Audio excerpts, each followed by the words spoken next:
మాటలకు మరి RSS, BJP, Congress గూండాలు వీళ్ళందరూ కలిసి మరి ఈ ప్రాంతంలో ఉండే దళితులు, క్రైస్తవులు వీళ్ళందరూ కూడా వాళ్ళ చర్చి కట్టుకుంటుంటే మరి వాళ్ళ మీద శాంతియుతంగా వాళ్ళు చర్చి కట్టుకుంటుంటే వాళ్ళ మీద మరి దుర్మార్గంగా దాడి చేసి చాలా మందిని కూడా తీవ్రంగా గాయపరిచారు.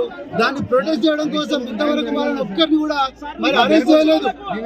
18 గంటలైంది దాడి జరిగి ఇంతవరకు అరెస్ట్ చేయలేదు. కానీ వీళ్ళందరికీ సంఘీభావంగా ఉండడం కోసం ఈ తెలంగాణలో ఈ పేద ప్రజలకు గ్యారంటీ లేని ఈ పరిస్థితి మరి ప్రొటెస్ట్ చేయడం కోసం బహుజన్ సమాజ్ పార్టీ నుంచి ఇక్కడికి వస్తే నన్ను దుర్మార్గంగా అరెస్ట్ చేసి పోలీసులు అయ్యా రేవంత్ రెడ్డి నీకు ఒక్కసారి చెప్తున్నా బిడ్డ, మరి ఆ రోజు నువ్వు ఏదో తెలంగాణను మరి ఈ కేసీఆర్ పాలన నుంచి రక్షిస్తామని చెప్పి నీకు అరెస్ట్ చేసిండ్రు. కానీ నిన్ను అంతానికి ఇచ్చిండ్రు. కానీ ఇలా మరి మీ పోలీసులు విద్యుత్లు అరెస్ట్ చేయకుండా బాధితులను కలవడానికి వచ్చిన నన్ను అరెస్ట్ చేసిండ్రు. బహుజన్ సమాజ్ పార్టీ కార్యకర్తలు ఏ విధంగా అయితే గత ప్రభుత్వానికి కర్రు కాల్చి వాత పెట్టిండ్రో ఈసారి కూడా పేద ప్రజలు రాబోయే ఎలక్షన్లలో మీకు కర్రు కాల్చి వాత పెట్టి మిమ్మల్ని తప్పకుండా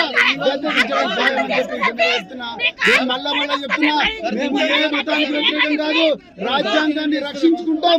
రాజ్యాంగం ఏదైతే ఆర్టికల్ 25 నుంచి 28 మతపరమైన సృష్టించిందో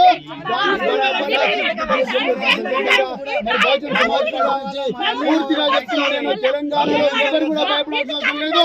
ఈ రేవంత్ రెడ్డి, ఈ కాంగ్రెస్, బీజేపీతో మిలాఖతైనాయి, ఆర్ఎస్ఎస్ తో మిలాఖతైనాయి. పేదల మీద, దళితుల మీద, అందరి మీద కూడా మరి ఇలా మాదిగల మీద వీళ్ళందరి మీద కూడా దౌర్జన్యాలు చేస్తున్నారు. ఈ మతాన్ని గతం చేయాలని చేస్తున్నారు. ఒకసారి ఆలోచించాలి. నరేంద్ర మోడీ గారు మీరు రామరాజ్యం ఉన్నారు. ఇదేనా రామరాజ్యం అంటే? రేవంత్ రెడ్డి కింది కోసం తప్పకుండా మరి దీనికి భారీ